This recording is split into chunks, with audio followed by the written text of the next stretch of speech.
When the Roman Empire collapsed in the early 5th century, Britain was left in chaos. For nearly 4 centuries, the Romans had controlled the island, building roads, forts, and cities, and bringing with them law and order. But once they withdrew their legions around 410 AD, the native Britons suddenly found themselves exposed. Almost immediately, threats emerged from the north and west. The Picts, a fierce tribal people from modern-day Scotland, pressed into Britain from above, while the Scots, sailing from Ireland, launched raids along the western coasts. Without Roman legions to defend them, the Britons turned desperately to outsiders for help. According to later chroniclers, the Britons invited Germanic warrior tribes from across the North Sea, in present-day Germany, Denmark, and the Netherlands, to fight off these invaders. Among them were the Angles, Saxons, and Jutes, peoples who would shape the destiny of the island forever. At first, these newcomers fulfilled their role. They fought back the Picts and the Scots, securing Britain's borders. But very quickly, the situation turned. The Anglo-Saxons stayed. Instead of leaving after the threat of invasion had passed, they began carving out territories for themselves. By the start of the 7th century, the Anglo-Saxons had established their authority across much of modern-day England. Native Britons were either pushed into the fringes of Wales, Cornwall, and parts of Scotland, or assimilated into the new order. What had begun as a call for mercenaries had transformed into the birth of a new cultural identity. This was not the end of Britain's troubles. It was only the beginning. The Anglo-Saxons brought with them their language, customs, and pagan beliefs, laying the foundation for what would later become England.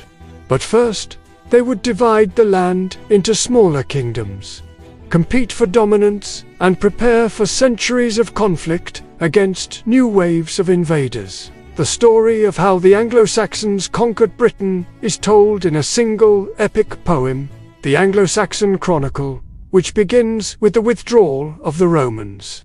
In 449, Germanic tribes from across the North Sea answered the call for help and defeated the attacking Picts and Scots.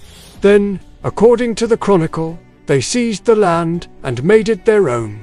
The Anglo-Saxons established 5 kingdoms along the south and east coasts, each named for its Anglo, Saxon, or Jute conquerors. The kingdom of Northumbria stretched from the mouth of the River Tyne to the North Sea. To its south was Mercia, encompassing much of the modern-day Midlands. East Anglia comprised the territory between the rivers Witham and Stour. Essex reached from the Thames to the North Sea. Wessex lay in the southwest, and Kent, originally settled by Jutes, occupied the southeast. These Anglo-Saxon kingdoms frequently feuded over territory and dominance. But even as they competed with one another, they faced a common threat: the Britons. Though pushed to the fringes of the island, the native inhabitants retained a powerful presence. The Anglo-Saxons were unable to push the Britons further west until the mid-6th century, when King Arthur supposedly fell in battle against the Saxons at the Battle of Camlon. Arthur, who may have been a war leader rather than a king, is said to have resisted the Anglo-Saxon advance and defended the Britons.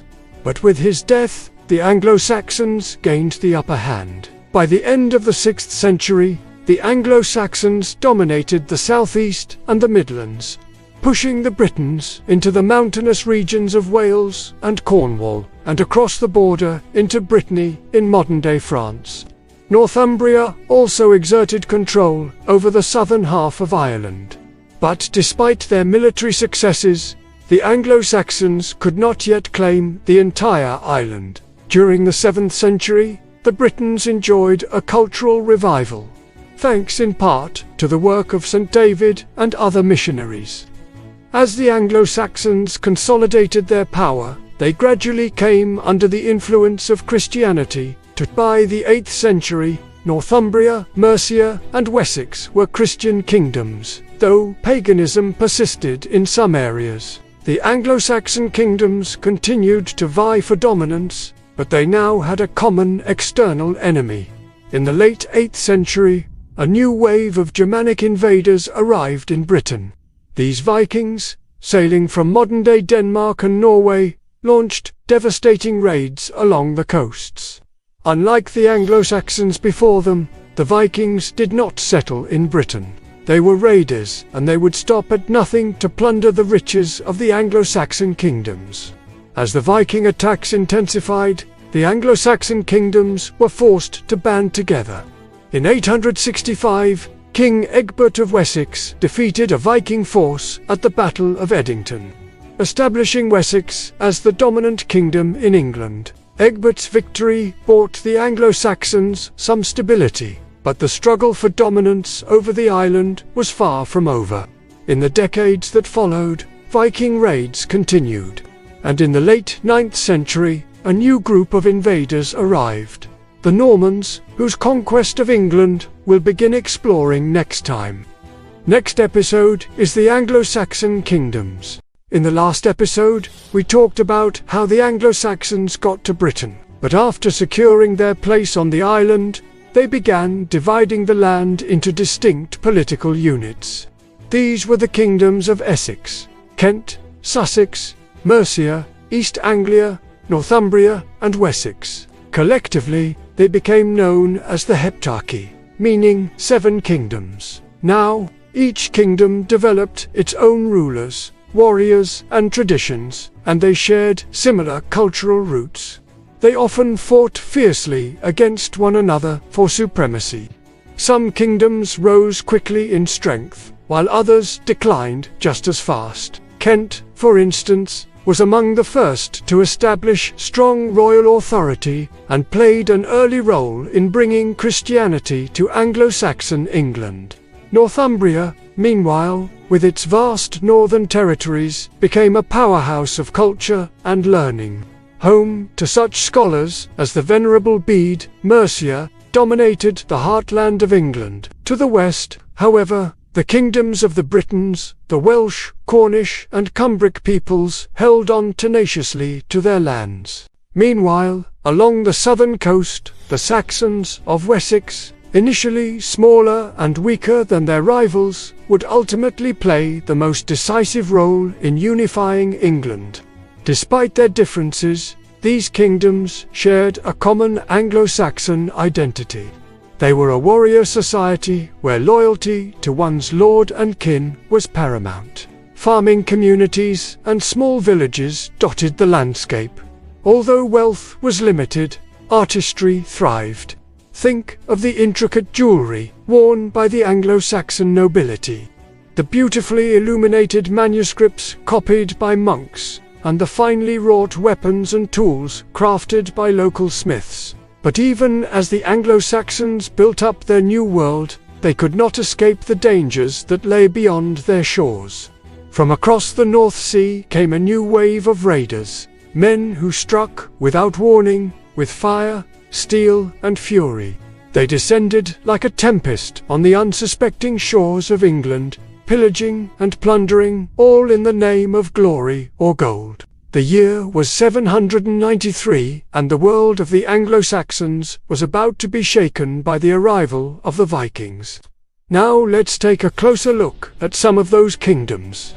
Kent was located in the southeastern part of England, and was one of the first Anglo-Saxon kingdoms to gain prominence. Its strategic location near the North Sea and the Strait of Dover made it a hub for trade and cultural exchange, which contributed to its early prosperity.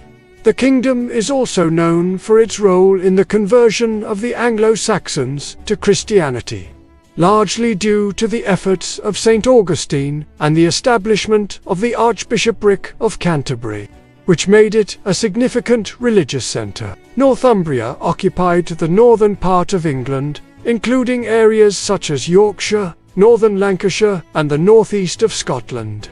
It was known for its intellectual and cultural achievements during the 8th and 9th centuries, with figures like the Venerable Bede playing a pivotal role in preserving knowledge and history. Northumbria's strategic coastal location also made it a target for Viking raids and invasions, which eventually led to its decline.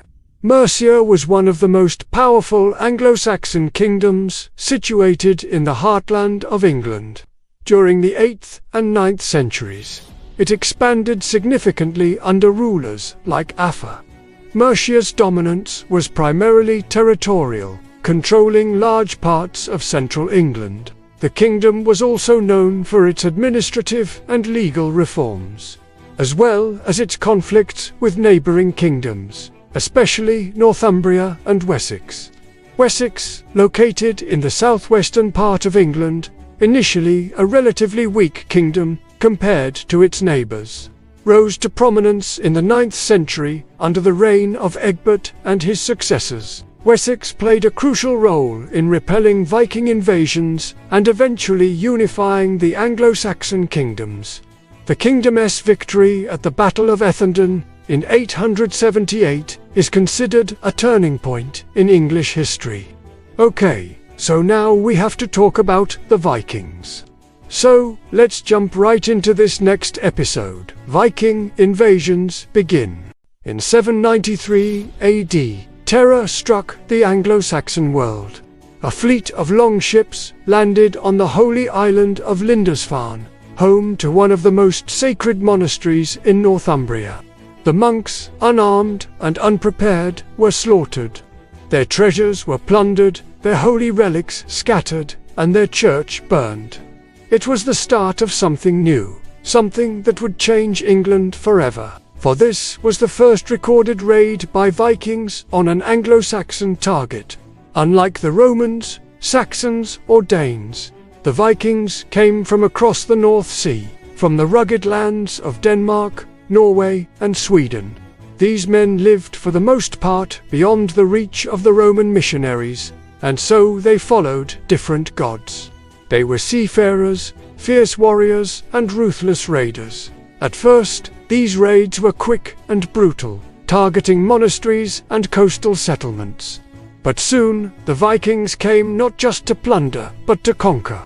And so began the Viking Age in England. By the mid-9th century, the so-called Great Heathen Army swept across England. In 870, the Kingdom of East Anglia fell. Just a few years later, in 874, the mighty Kingdom of Mercia was overrun, and by 875, Northumbria too had collapsed into Viking hands. One by one, the proud Anglo-Saxon kingdoms were crushed under the weight of Viking axes. Only one kingdom remained, Wessex in the south. Small in size compared to the others, it was now the last stronghold of Anglo-Saxon resistance. The survival of an entire culture rested on its king, Alfred of Wessex, a man who would become known to history as Alfred the Great. The fate of England now hinged on whether Wessex could withstand the storm. And what a storm it was! In 878, the Vikings invaded Wessex in force. Alfred's brother, King Æthelstan, was killed in battle against the invaders, and Alfred himself barely escaped with his life. Forced to flee, he hid in the Somerset levels, living as a peasant and growing a beard so that his enemies would not recognize him. After 5 long years in the wilderness, Alfred was finally able to raise another army and win back the throne. But victory was costly. Not only had the Vikings seized a huge chunk of land in northern England, they also pillaged and burned the great city of London. Alfred's kingdom was now a shadow of its former self, and he knew that if he was going to save his people and his culture, he needed to find a way to defeat the Vikings once and for all. Alfred's solution was threefold. First, he built a navy to defend his coastline from Viking raids. Second, he reformed the English army, introducing the shield wall, a defensive formation designed to withstand the Viking onslaught. Finally, Alfred set about forging a political alliance with the other Anglo-Saxon kingdoms. His efforts paid off. In 899, At the Battle of Sinwit, Alfred's army, bolstered by troops from Mercia and East Anglia, decisively defeated the Vikings. It was a turning point in the war, and from that moment on, the Anglo-Saxons went on the offensive. One by one, the Viking strongholds were retaken. In 917, a Mercian army even ventured as far north as Dublin, where they baptized the Viking king and established a bishopric. By the end of the century, Viking power in England was broken. But, while the Anglo-Saxons had managed to push them back, they were never able to completely defeat the Vikings. For that, they would have to wait another 2 centuries and the coming of a warrior king. Next episode, Wessex stands firm. Alfred's defense. When King Tellard of Wessex died in 871, the burden of defending the last Anglo-Saxon kingdom fell to his younger brother, Alfred. At just 22 years old, Alfred now faced an enemy that had already crushed the greatest kingdoms of England. And with 5 full-fledged Viking armies operating in Britain by this point, it seemed like only a matter of time before Wessex too would fall. And so, Alfred tried the tactic that all of the other kingdoms had tried before him. He paid the Vikings tribute, hoping to buy peace while he strengthened his defenses. But he knew this was only a temporary solution. Inevitably, the Vikings would turn their fury on Wessex. In 878, a surprise Viking attack forced Alfred to retreat into the marshlands of Somerset. There, he established a hidden stronghold at Æthelflæd, from which he planned his counterstrike. That same year, Alfred's forces clashed with the Viking army in the Battle of Edington. It was a decisive moment. The Anglo-Saxons fought with desperate determination and against the odds. Alfred's men broke the Viking lines. The Danes were forced to retreat, utterly defeated. In the aftermath, Alfred negotiated a peace with the Viking leader Guthrum, who agreed to withdraw and even converted to Christianity. For the first time in years, the Anglo-Saxons had stopped the Viking tide. But Alfred wasn't content with simply holding on. He wanted to win back the lands lost to the Vikings, and he began by setting his own house in order. Alfred reorganized the military, building a system of fortified towns called burhs, and creating a navy to counter the Viking longships. He reformed laws, promoted education, and encouraged the use of the English language. But it was his defense of Wessex that made him a legend. Time and time again, Alfred found himself in the thick of battle, repelling Viking assault after Viking assault. In 882, he fought at the Siege of London, driving back a force of 3,000 Vikings. In 885, he defended the city of Exeter from a surprise attack. And in 892, he decisively beat back an invasion force led by the Viking warlord Hubba. This last victory secured Alfred's reputation as a great warrior king. But Alfred was more than just a warrior. While he led the defense of Wessex, he also worked to rebuild the kingdom. He established a council of nobles to help him govern, issued a legal code to protect the people of Wessex, and reformed the English alphabet so that the common people could read and write in their own language. When Alfred took the throne, Wessex was a small, isolated kingdom. But thanks to his efforts, Wessex became the beating heart of a resurgent Anglo-Saxon England. His legacy lived on in his son and successor, Edward the Elder, who continued Alfred's policy of building up Wessex and reconquering lost territories.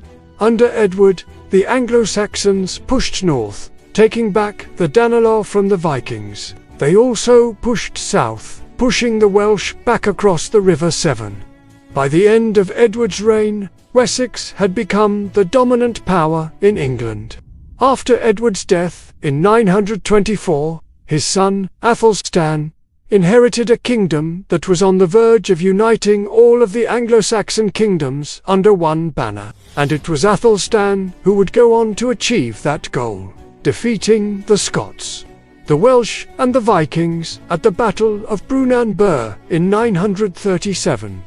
From this point onward, Wessex would lead the charge in reclaiming lands lost to the Vikings and guiding the Anglo-Saxon world toward unity, something that none of the other kingdoms had been able to accomplish. Though Alfred is remembered as a great warrior, his victories were not just on the battlefield.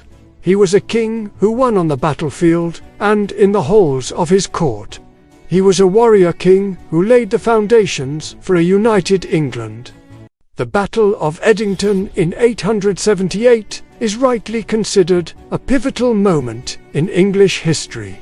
Not only did it result in a decisive victory for the Anglo-Saxons over the invading Vikings, but it also ensured the survival of Wessex, the kingdom that would go on to form the core of the English state. But, as the Mercians and Northumbrians learned after Edington, winning one battle does not automatically mean you've won the war. And for King Alfred the Great, it was clear there was still a lot more fighting to be done. Across the Midlands, the once proud kingdom of Mercia had been absolutely gutted by Viking conquest. By the late 880s, the Mercians were so desperate that they weren't even trying to resist the Norsemen anymore. And with their most powerful neighbour, Northumbria, in the midst of a civil war, Mercia's fate hung precariously in the balance. If things weren't bad enough, a series of devastating floods also struck the region, causing widespread famine and economic hardship. As a result, when the Mercians sent an embassy to Wessex asking for help, King Alfred the Great had a golden opportunity to expand his kingdom's influence. Rather than installing a rival Mercian on the throne and starting a new conflict, Alfred surprised everyone by choosing a loyal alderman named Ceolwulf as the new ruler of Mercia. All this meant was that Mercia effectively became a client state of Wessex. And while Alfred didn't personally rule Mercia, he certainly had a big say in how the kingdom was run. For his part, Æthelflæd proved to be a competent ruler, restoring Mercia's economy and reasserting control over the northern marches. Most importantly, though, he kept the peace with the Vikings. In fact, he even went on a campaign to the Danelaw and retook the town of Nottingham for the Mercians. So, although the takeover of Mercia by Wessex was undoubtedly controversial at the time, in the long run, it was actually a very pragmatic solution to a very messy problem. In exchange for Mercia's submission, Alfred allowed the Vikings to keep all of the territory they had conquered in the north, which became the core of the Danelaw. In effect, this meant that while Wessex was now the dominant power in England, the Vikings were still major players in their own right. Despite the fact that the Mercians had submitted to Wessex, the reality was that they still had to coexist with the Danes, and for both sides to maintain peace, the Kingdom of Mercia had to be divided. But, as we'll see next time, this wasn't actually that much of a setback for the Anglo-Saxons because it gave them time to regroup and prepare for a counterattack. After securing Mercia's loyalty, Alfred turned his attention to the West Saxons, who were also in dire need of assistance. Over in Ireland, the Viking warlord Ivar the Boneless was tearing the country apart, and it was up to Alfred to stop him. When Alfred ascended to the throne, he inherited a kingdom on the brink of collapse. His predecessor, King Æthelstan, had spent the last 3 decades at war with the Vikings, and the West Saxons were exhausted. Although the Mercians had submitted to Wessex, internal divisions ran deep, and many Mercians resented Wessex's growing hegemony. It was essential for Alfred to broaden his base of support if he wanted to save Wessex, let alone unite England. Luckily, he had a personal connection to the West Saxons, having married his daughter to their king, giving him a legitimate claim to the throne. Alfred's brother, King Æthelstan, had actually tried to conquer the West Saxons, but he abandoned the idea when it became clear that the Mercians wouldn't back him. However, the West Saxons soon came to regret their decision. Not only did they miss out on the benefits of being part of a larger kingdom, but they also had to deal with the consequences of Viking raids. So when Alfred offered them protection, they readily agreed, bringing the West Saxons into the fold. Yet despite these victories, Alfred's dream of uniting England was still a long way off. Although Wessex was the dominant power in the south, the Northumbrians were still in the middle of a civil war. And in the north, the Vikings were more powerful than ever before. Still, when Alfred died in 899, the fragile balance he created held strong. His son and successor, Edward the Elder, along with his grandson, King Æthelstan, would go on to finish the job and unite England under the crown of Wessex. Next episode, expansion under Edward and Æthelflæd. When Alfred the Great passed away in 899, his son Edward the Elder inherited the throne of Wessex. At the same time, Mercia found itself under the leadership of Æthelflæd, Alfred's daughter and one of the most remarkable women of the early medieval world. Together, Edward and Æthelflæd formed a formidable partnership. Their combined strength gave the Anglo-Saxons the momentum to push deeper into Viking-held territory. Let's talk about that in today's episode of the Viking and Medieval History podcast. Now, let's get back to Edward and Edward's first campaign took him to East Anglia in 917, where he retook the town of Northumbria from the Vikings and incorporated it into his own kingdom. Meanwhile, Æthelflæd extended Mercian control northward.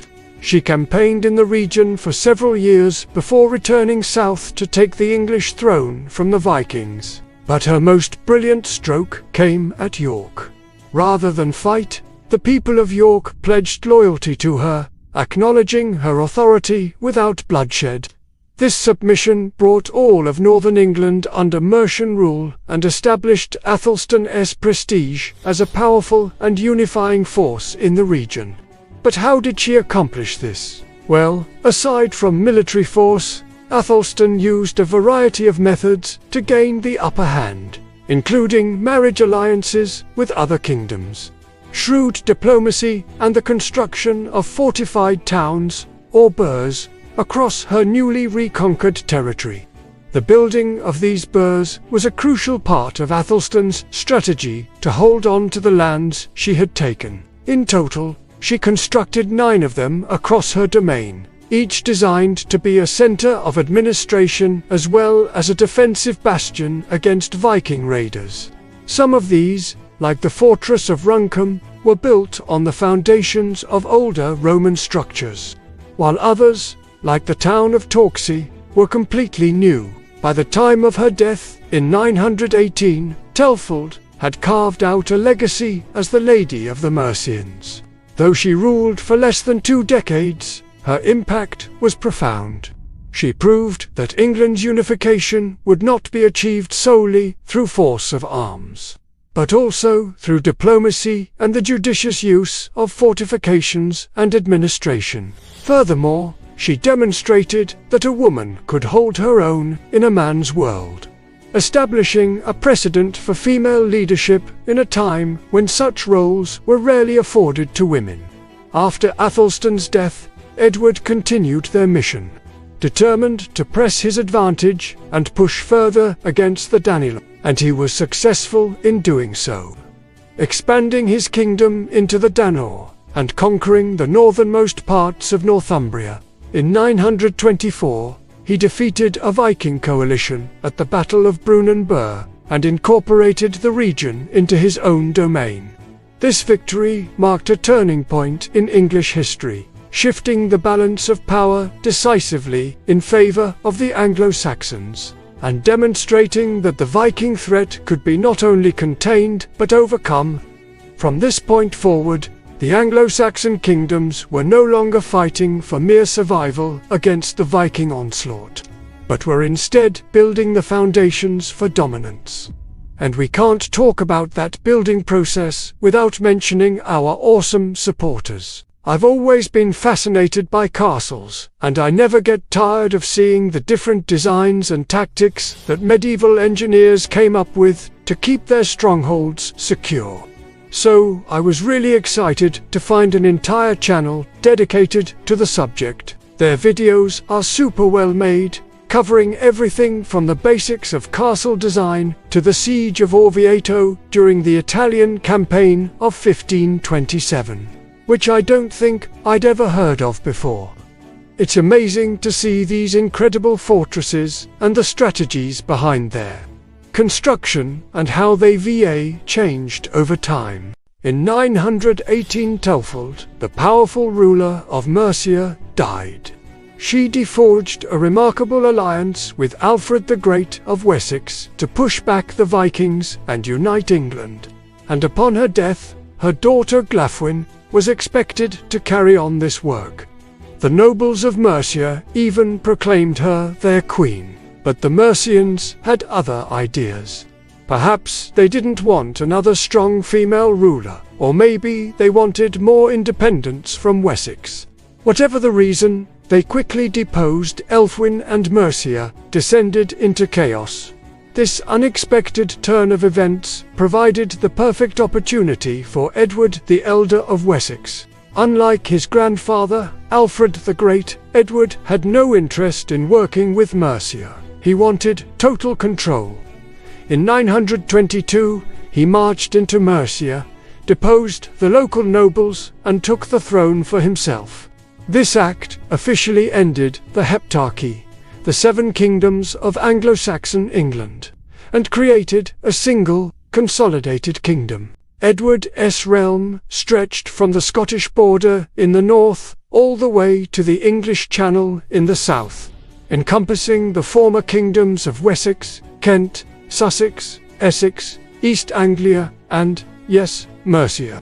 Although he ruled over a much larger territory than Alfred, Edward preferred the title of King of the English, as opposed to the more traditional Rex Anglorum. In doing so, he established a new identity that transcended the old tribal divisions and emphasized his rule over all of England. From this point, the struggle against the Vikings was no longer led by a loose alliance of semi-independent kingdoms, but by one central power. This allowed Edward to focus on the reconquest of the Danelaw, the Viking-dominated region in the north. In 923, he launched a campaign against the Vikings and began to chip away at their territory. Although Edward wasn't personally a warrior like Alfred, he was a shrewd military leader who knew when to fight and when to negotiate. In 924, he fought the Vikings at the Battle of Brunanburh and emerged victorious. It's considered a pivotal moment in English history, because it marked the beginning of the end for the Viking threat. That same year, however, Edward died. He'd only had a few years to make an impact, but in that time, he'd laid the foundations for a truly unified Anglo-Saxon state. His kingdom, which had started out as Alfred's small realm of Wessex, now encompassed all of England. The old divisions between the kingdoms were gone, and in their place was one people, one culture, and one king, under the banner of Wessex. Æthelstan, Edward's successor, would carry this work further than any king before him.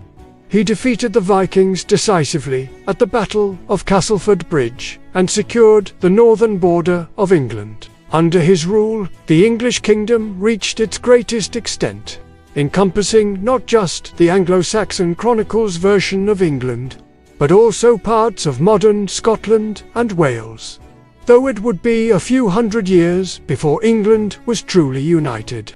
The seeds were sown during the reigns of Alfred and Edward. They transformed the English state from a collection of weak, fragmented kingdoms to a powerful force that could stand up to the Vikings and forge a new national identity. Æthelstan built on this foundation and established a strong monarchy that endured for centuries. So, how did a small kingdom become a great one? Well, it takes a certain amount of good fortune, to be sure, like the deposing of 2 kings and the death of 1 queen. But it also takes strong leaders who can take advantage of those opportunities. And Alfred and Edward fit that bill perfectly. Alfred defended his people against the Vikings and established the dominant power in southern England. Edward then seized on the instability in Mercia and created a single, consolidated kingdom that was able to defeat the Vikings and establish a new national identity. These 2 kings may not have accomplished everything on their own, but together they laid the foundations for a united England. When Edward the Elder died in 924, his son Æthelstan inherited the throne of Wessex. Now, the previous kings of Wessex had more or less seen themselves as the king of a small region rather than all of England. But Æthelstan had bigger ideas. He wanted to forge a single, united realm. His first order of business, therefore, was to set his realm's borders in stone, or at least in a really sturdy type of mud and brick. And he started off with a bang. One of his earliest political moves came through marriage diplomacy. In 925, his sister married the Viking ruler Sitric of Northumbria. So together they defeated a bunch of other Vikings in northern England and consolidated Northumbria into Æthelstan's kingdom. But that wasn't enough for him. 2 years later, when Sitric died, Æthelstan marched north and took his capital at York. So now, all of the Anglo-Saxon kingdoms from the south and a big chunk of former Viking territory were united under one crown. And at this moment, Æthelstan began styling himself King of the English. Now, many historians say that this is the official birth of the Kingdom of England. At least for our purposes. We can say that Æthelstan was the first king to rule over nearly all of the territory that would make up the modern country. But he didn't stop there. He wanted to be the first king of a greater England, one that would rival the great kingdoms of Europe. And so, over the next 2 decades, he sent his influence outward, holding court to neighboring rulers and getting them to bend the knee. He strengthened ties with the Welsh rulers of the region. That would become known as the March by marrying his daughter to a local lord. He expanded his influence into the Midlands by marrying another daughter to the alderman of the region, and he crushed a rebellion in East Anglia, bringing that kingdom's people into his sphere of influence. By the end of his reign, all of the Anglo-Saxon kingdoms were united and a buffer zone of friendly or subservient states surrounded England's new kingdom. Meanwhile, at his court in Wessex, Æthelstan fostered a golden age of sorts.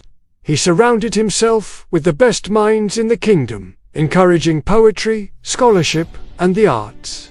He attracted the best diplomats and administrators, building a government in Wessex that could handle the affairs of an entire kingdom. In fact, the very foundation of English common law is said to have been laid during Æthelstan's reign, as royal judges travelled the realm, administering justice and settling disputes according to custom and tradition.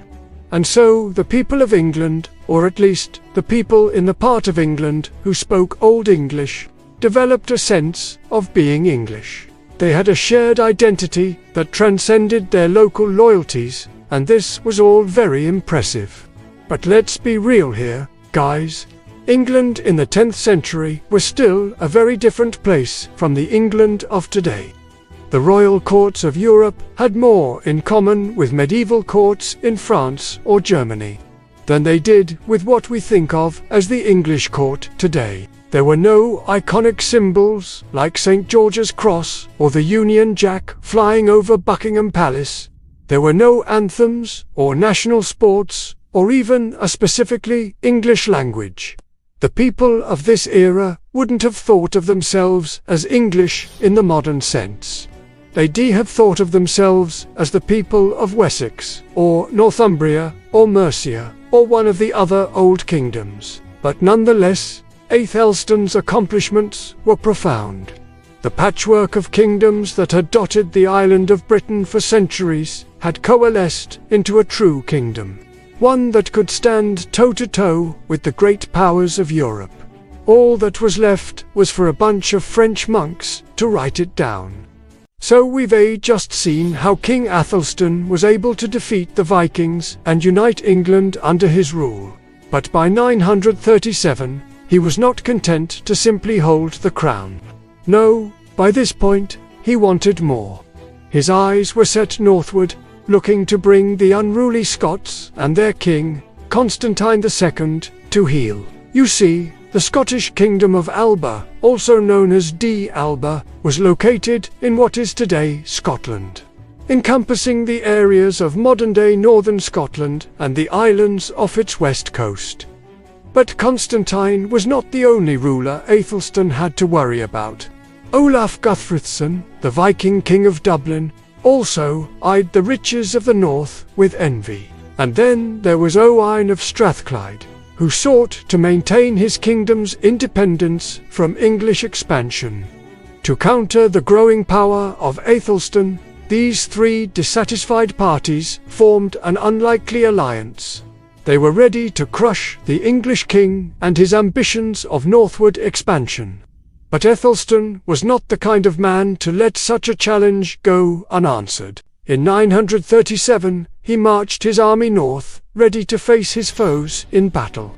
The confrontation came at the Battle of Brunanburh, whose name is believed to derive from the Old English words for battle and on the moorland.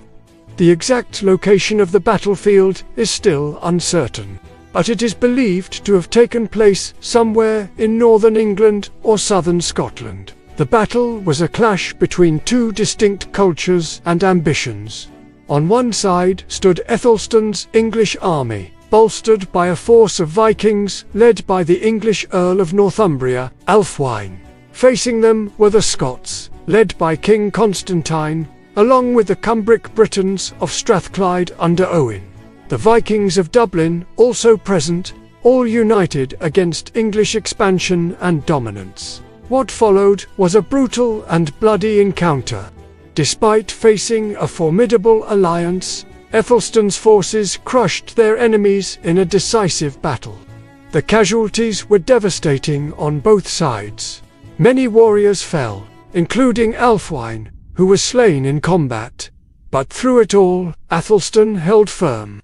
His determination to secure England's independence and unity was unwavering. In the end, it was a resounding victory for Æthelstan.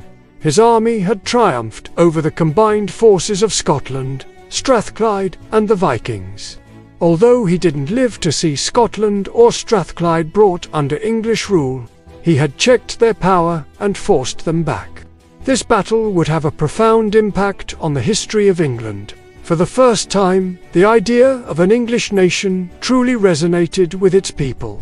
The victory at Brunanburh became legendary, celebrated in Anglo-Saxon poetry as one of the greatest victories in English history. It marked a pivotal moment in the early 10th century, when England was forging its identity separate from its neighbours. Æthelstan, the victor of Brunanburh, was a key figure in this transformation. Though he had faced powerful foes from within and outside England, he had proven that England could stand its ground.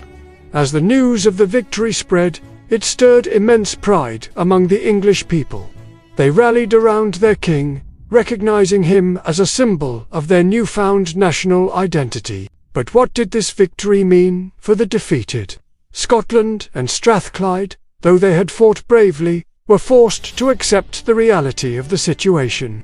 They remained independent, but now they had to contend with a stronger, more unified England. The alliance between Scotland and Strathclyde had been broken, leaving each kingdom to fend for itself against the English. So, while Brunanburh was not the end of their story, it was a significant turning point that shaped the course of their history. So there we have it, the battle between England and Scotland in 937. I hope you enjoyed this episode. Next is Viking return and English resilience. Although Æthelstan's triumph at Brunanburh had secured the unity of England, the threat of Viking resurgence was never far away. And when Æthelstan died in 939, the Vikings wasted no time in exploiting the ensuing instability. The Viking king Olaf Guthfrithson of Dublin, who had previously been defeated by Æthelstan, seized the chance to strike back. In the year 942, he and his Viking army captured the English town of York, reasserting Viking dominance in the region of Northumbria.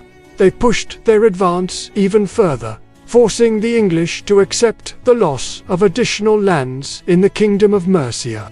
For a time, it seemed as though the hard-won unity of England might unravel, yet the English crown remained resilient. Æthelstan's half-brother, King Edmund I, inherited the throne and refused to let Viking power endure. In 941, when Olaf died, Edmund launched determined counterattacks against the Vikings in Northumbria. Within just a few years, he had retaken the lost lands, restoring Northumbria to English control. In 944, the Vikings were expelled from York, ending their second attempt to dominate the city. And this time the expulsion was permanent. This period of English history demonstrates the fragility of the Anglo-Saxon kingdoms. Despite the valiant efforts of warriors like Æthelstan and Edmund, the threat of invasion and conquest always loomed large. The Viking attacks on York serve as a potent reminder of this fragility. However, it also highlights the growing strength of England. No longer were the Anglo-Saxons merely defending isolated kingdoms against the Vikings. Instead, they were fighting to preserve a unified realm. Each victory, such as the battles at Brunanburh and the expulsion of the Vikings from York, reinforced the notion that England was becoming a more durable kingdom, capable of withstanding renewed invasions. As the 10th century progressed, the English kings continued to face numerous challenges. The Kingdom of Wessex, for instance, experienced internal strife during the reign of King Edred, 944 to 955. Following Edred's death, his widow, Queen Edgifu, attempted to secure the throne for her son Edwig. However, she faced opposition from the nobility, who ultimately chose Edgar, another of Edred's sons, as king. Despite these internal disputes, England as a whole remained remarkably stable. The Viking threat receded after their expulsion from York, allowing the English kingdoms to focus on consolidating their gains and fortifying their defences. In fact, under Edgar's rule, who reigned from 959 to 975, England enjoyed a resurgence of power and prosperity known as the English Renaissance. This period witnessed significant literary, artistic, and cultural achievements, as well as the expansion of royal authority. Edgar's reign is often seen as a golden age in Anglo-Saxon history, characterized by peace, stability, and the flourishing of culture. The shift in the Viking focus from England to Ireland and the Byzantine Empire also contributed to the relative tranquility along the English coast. The Vikings' departure from York marked a turning point, allowing England to enter a new era. During the latter half of the 10th century, the Anglo-Saxons transitioned from a loose collection of kingdoms to a more unified and centralized realm. Although the memory of Viking raids and conquests still lingered, England's resilience in the face of these challenges laid the foundation for its development into a stronger and more cohesive kingdom. The expulsion of the Vikings from York in 944 holds a pivotal place in English history. It signifies not only the end of Viking domination in northern England, but also the emergence of a more unified and resilient Anglo-Saxon kingdom. The battles and campaigns leading up to this event showcased the bravery and determination of English warriors, as we conclude our exploration of the Viking Age in England. It's essential to acknowledge that despite the hardships and losses they endured, the Anglo-Saxons demonstrated remarkable tenacity and adaptability. Their resilience in the face of adversity is a testament to the human spirit and serves as an inspiration even today. The legacy of the Anglo-Saxons lives on in the history, culture, and identity of England, reminding us of their enduring contributions to the nation's rich heritage. In our last episode, we saw how Æthelstan, the first king to unite all of the Anglo-Saxon kingdoms under one banner, died, and how his successors struggled to hold on to his hard-won gains. Now a new king of England has taken up the mantle of restoring the kingdom, but can he succeed where others have failed? Edmund, son of the late King Edward the Elder, took the throne in 939 and wasted no time in proving himself as both a warrior and a strategist. His first order of business was reclaiming the northern kingdom of Northumbria from the Vikings who had seized it a decade earlier. But when a Viking army came north to try and help their fellow Scandinavians, Edmund met them on the battlefield at the siege of Northumbria and utterly crushed them. It wasn't enough for Edmund to just take back Northumbria, though. He wanted to bring the whole kingdom of England back together again. And so, after securing his northern border, he turned his attention south to the Welsh kingdom of Strathclyde, which lay just across the River Severn from his own territory of Wessex. There, the Anglo-Saxons had long been in conflict with the Britons, but the two had recently been allied against the Vikings. Now, though, Edmund decided to change that. He led his army across the river and into Strathclyde, where they engaged the Britons in battle. It was a hard-fought victory for the English, but they won the day, and Edmund took the town of Catterick along with him. He then returned north and spent the winter fortifying the town against attack. Then, in the spring, he set out again for The Anglo-Saxons weren't the only ones looking to add to their territory, however. King Malcolm I of Scotland had designs on the same region and was marching south with his army to take it. When Edmund heard of Malcolm's approach, he changed course and headed north to meet him. The two kings met at a place called Brunanburh, where they did battle. And here we have a problem with our sources. The Anglo-Saxon Chronicle says that Edmund routed the Scots, and that he chased them all the way back to their own border. But the Scottish version of events claims that it was Malcolm who won the day, and that he pursued Edmund all the way back to Wessex. Now, I'm not going to sit here and tell you which version is right, because the truth is, we may never know. What we do know is that whatever happened at Brunanburh, Edmund didn't end up annexing the rest of Strathclyde. In fact, he gave most of the towns and territories he'd conquered to Malcolm, keeping only Catterick for himself. Why? Well, it might have been a strategic move on Edmund's part to secure his northern border by making the Scots a buffer state between him and the Vikings. Or perhaps he simply wanted to avoid giving offense to the powerful Scottish king, with whom he had personal ties and who was also related to his late father through marriage. Whatever the reason, he succeeded in his goal of ending the Anglo-Saxon-British conflict over the region and forged a lasting peace with the Scots, an alliance that would later help him defeat a Viking invasion. And so, Edmund's reign looked set to be a prosperous one, but it wasn't to be. In 946, while celebrating Christmas at the royal court in Puckle Church, Edmund was stabbed to death by an outlaw. Yes, really. All accounts agree that he was stabbed in the back by a member of the crowd while at a feast. But the motives and identity of his assassin or assassins are disputed. Some sources claim that the outlaw was hired by Queen Ælfgifu, Edmund's stepmother, who wished to secure the throne for her own son, but she was ultimately unsuccessful. Whatever the true story behind his death, Edmund's murder shocked the court and plunged England into turmoil once again, leaving the throne vacant and the kingdom divided. And so it seems that despite his military successes, Edmund's untimely demise means that the vision of a lasting stable Kingdom of England, one that would encompass all of the Anglo-Saxon kingdoms from the Scottish to the Welsh borders, was still a long way off.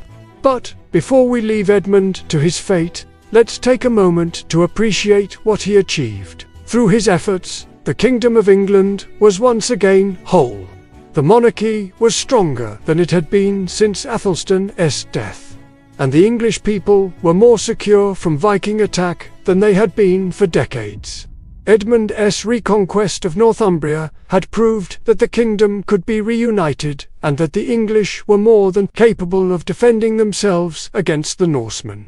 The dream of a united, independent England was becoming clearer with every passing year, even if the path ahead would still be rocky. After King Edmund's untimely demise in 946, the crown of England passed to his younger brother, Edgar. Now, if you're hoping for a period of peace and prosperity, you might want to stop making those hopes now, because Edgar's reign was marked by renewed instability, particularly in the volatile region of Northumbria. You see, after Edmund's death, the Norse warlord Eric Bloodaxe seized Northumbria, which had been under the control of Edmund's half-sister, Edith, reinstating Viking rule in the region.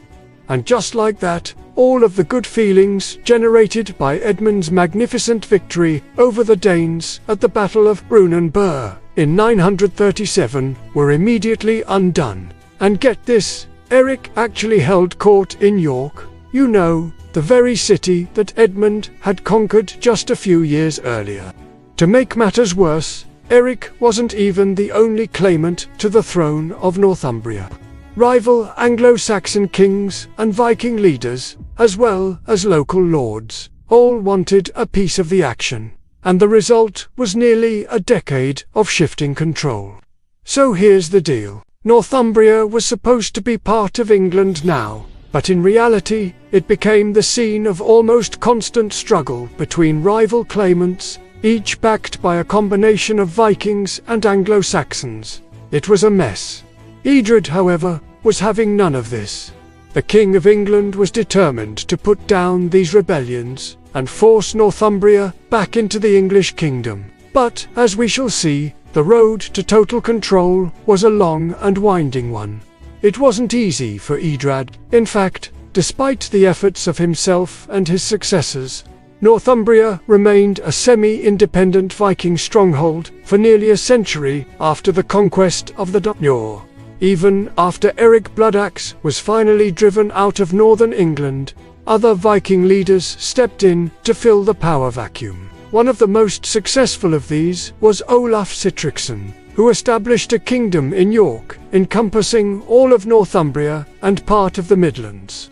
For nearly 2 decades, Olaf defied the English kings, pillaging deep into their territory and generally being a massive pain in the royal backside. In 954, Edgar finally had enough. He led an army north and defeated Olaf at the Battle of Falloy, forcing him to flee to Ireland. With Olaf gone, Edgar reasserted control over Northumbria, incorporating the region into the Kingdom of England. By the mid-950s, Edgar's victory at Falloy and the submission of the Northumbrians ensured that the northernmost part of his kingdom would no longer act as a semi-independent Viking stronghold. But this was not the end of the story. In fact, although Edgar successfully reasserted royal authority over Northumbria, the turbulence of this period revealed the fragility of the kingdom he inherited from his predecessors. England was still not a country in the modern sense of the word, despite the efforts of Alfred the Great and, yes, Edmund, to forge a lasting peace between the various peoples who inhabited the island. Old rivalries, suspicions, and conflicts continued to simmer beneath the surface. As Æthelstan had forcibly demonstrated, military strength could be used to achieve political goals, but it was not a permanent solution to the problem of maintaining unity among such a disparate collection of people. The dream of a strong and lasting England, in which the old divisions between the heptarchy were forgotten and a new era of peace and prosperity had begun, was not yet secured. The Anglo-Saxons had proven remarkably adaptable in the face of the Viking onslaught. They had absorbed Danish customs and even used Norse first names, while the Vikings in turn had adopted Christianity and were integrated into the political and social structures of the English kingdoms. Yet these cultural exchanges had not eliminated the underlying realities of their different origins and former enmities. After years of turbulence, England was ready for a change. And when King Edgar took the throne in 959, the people got what they wanted: peace. History remembers him as Edgar the Peaceful. But how did he achieve this? And why does it matter? Well, in today's episode, we are going to find out. Do you know where England stood at the end of the 9th century? Let me give you a quick recap. In 8, Alfred the Great defeated the Vikings at the Battle of Edington and established the first English kingdom, spanning most of modern-day England and part of Wales. He organized the defense of the realm into a series of fortified towns called burhs, which also served as administrative and commercial centers. However, the treaty he made with the Vikings allowed them to keep control of the northern and eastern territories, known as the Danelaw. This led to a situation where the English kingdom was divided along north-south lines. Then came Edward the Elder, Alfred's nephew, who fought to expand the kingdom's territory and influence. He continued his uncle's policy of strengthening defenses, creating new burhs, and promoting trade. But his efforts to impose royal authority over the Danelaw caused friction with the Danish nobles. When Edward died in 924, this simmering tension boiled over. The Danish nobles invited a Viking warlord named Erik Bloodaxe to become the king of the Danelaw. Erik's reign was marked by violence and instability, plunging England into a period of civil war and foreign interventions. Finally, in 955, a nobleman named Adred ended Erik's rule and restored order. But this fragile peace did not last long. Adred died only 4 years later, leaving the throne to his brother, Edgar. Now imagine yourself in Edgar's shoes. Your predecessor spent most of his reign suppressing rebellions and barely managed to secure the throne. The kingdom is exhausted and the people are desperate for peace. How would you rule? Well, Edgar chose a simple yet effective strategy. Don't rock the boat. Let's take a closer look at his rule. First, he faced no major Viking invasions or internal rebellions. This might have given him a false sense of security, leading him to believe that the kingdom's problems were over. However, this was far from the truth. Second, he maintained the status quo in the Danelaw, allowing the Danish nobles to keep their power and wealth. Instead of imposing royal authority like his predecessors, Edgar chose to work with them. For example, he appointed a Danish nobleman named Sweyn to oversee the defense of the northern kingdom. Third, he shared power with the church leaders, most notably Saint Dunstan. Together, they standardized laws and reformed the system of royal courts. Fourth, he continued his predecessors' policies of building burhs and promoting trade. In fact, his reign saw the construction of some of the largest and most elaborate burhs, such as that of London. Finally, he emphasized unity, fairness, and continuity in his rule. This meant that he respected the different cultures and customs of his subjects, treated them equally, and kept the kingdom together. Historians debate whether Edgar truly achieved peace or merely avoided major conflicts. Nevertheless, his reign became a model of how peace could strengthen a young nation. By emphasizing unity, fairness, and continuity, Edgar helped to transform England from a fragile patchwork of kingdoms into a stable and enduring monarchy. This laid the foundation for the emergence of a unified English identity that would shape the nation's history in the centuries to come. When we think of England's glorious past, we often picture a swift and decisive conquest, a Viking longship sailing into the sunset after plundering a rich and undefended land. But that's not how England's story started. In fact, when the Romans packed up and left Britain in the early 5th century, they didn't just leave behind a defenseless province, they left behind a vacuum of power that would take centuries to fill. When the Anglo-Saxons began arriving soon after, they found a land already occupied by diverse groups of people, including other Germanic tribes, the Britons, the Irish, the Scots, and many more. So England's story is one of constant flux. As the Anglo-Saxons established their first kingdoms, they were constantly fighting to expand and secure their territory. Wessex, Mercia, Northumbria, East Anglia, these names echo with the struggles of a people who had to fight not just for their own survival, but also for the very definition of their land. Leaders like Alfred the Great, Æthelflæd, and Edgar the Elder pushed back against the Vikings and defined new borders. And yet, each victory was a battle hard won, a defeat suffered, a setback endured.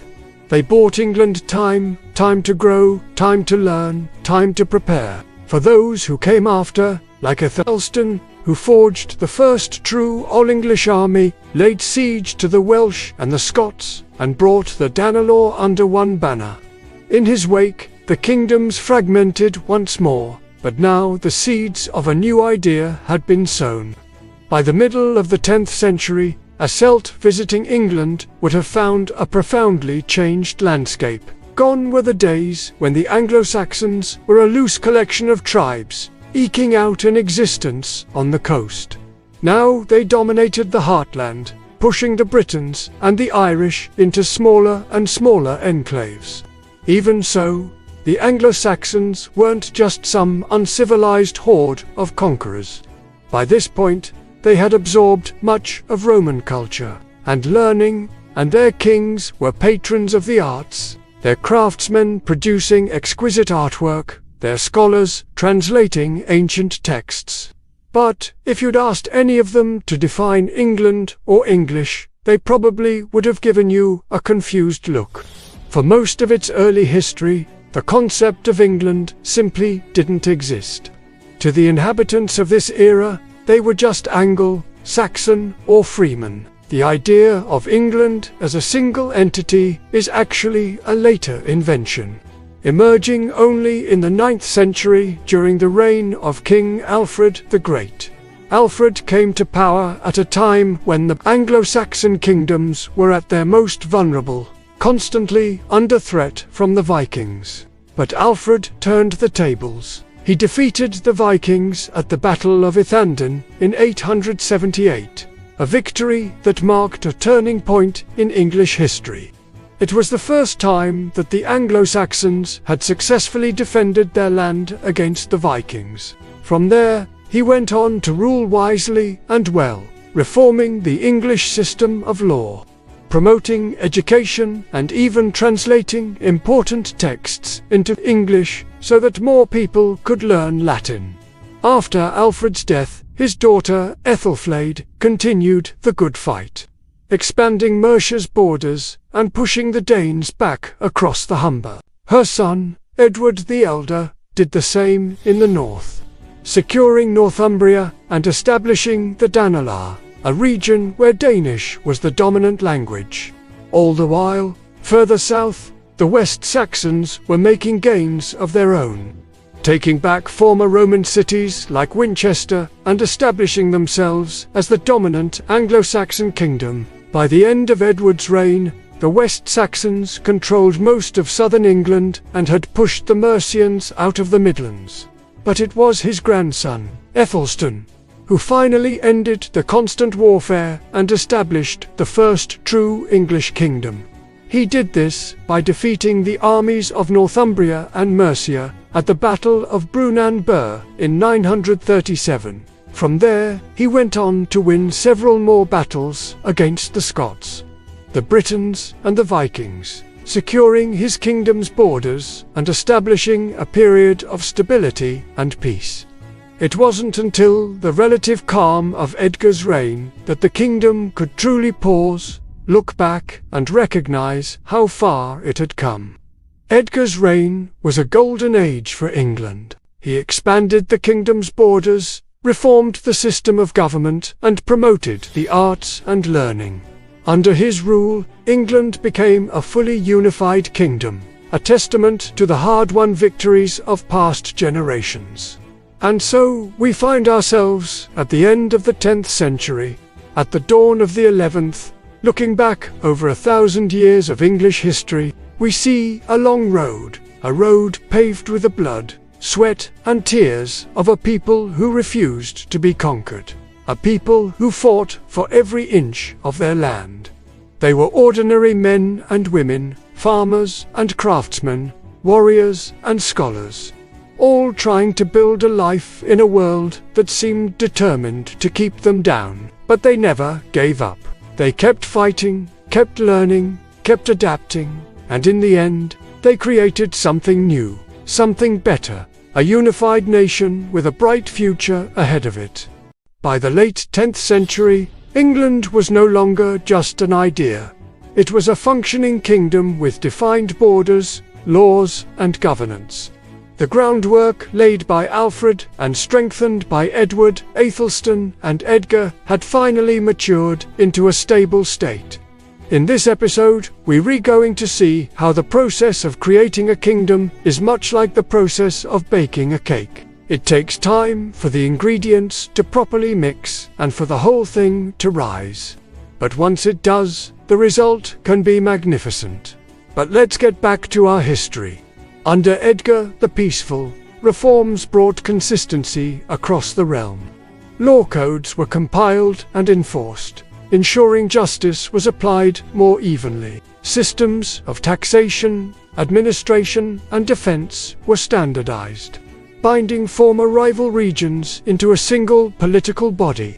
These laws applied equally to all, but they did not ignore the realities on the ground. As we've discussed before, the Donella in the north and the Welsh Marches in the west had their own customs and traditions, and while Edgar sought to impose some order on these unruly regions, he did not try to erase these influences. Instead, he incorporated them alongside Anglo-Saxon customs into the laws of the kingdom. This created a legal framework that was more adaptable and ultimately helped create a more unified society. The kingdom's borders, though still contested with Scotland and Wales, were more secure than ever before. The Viking threat had subsided since the 9th century, and internal divisions had been resolved. England had entered a period where it could consolidate rather than merely survive. This process of creating a kingdom, however, was not unique to the English. In fact, all over medieval Europe, rulers were laying the foundations for national states. But what made England special was the way that it drew upon the ideas and customs of its diverse population to create a sense of national identity. While other kingdoms might have tried to impose a single culture or religion on their people, England's leaders recognized the value of diversity and sought to incorporate it into the fabric of the kingdom. To understand how this worked in practice, let's look at the Kingdom of France. Much like England, France was created through a combination of migration, conquest, and a good deal of luck. But unlike England, the Frankish kings did not attempt to create a unified state. Instead, they ruled over a collection of semi-independent territories with their own customs and traditions. This created a patchwork kingdom that was highly decentralized and resistant to change. While this worked for most of the medieval period, it ultimately made France more vulnerable to outside threats. For example, during the 100 Years' War, the English were able to take advantage of the French lack of unity and easily defeat them in battle. It was not until the 16th century that the French monarchy was able to impose greater control over the Frank kingdom and create a more unified state. So, while England and France may have started out as similar in many ways, the English decision to create a more centralized and inclusive kingdom would ultimately lead to a more powerful and influential state. We often think of medieval England as a time of great upheaval and change, and it certainly had its share of both. But it's important to remember that it was also a time when many of the foundations of modern England were laid. From the standardization of laws and customs to the creation of a more unified and tolerant society. The medieval period saw the English people come together to create a kingdom that would eventually become a model for the world.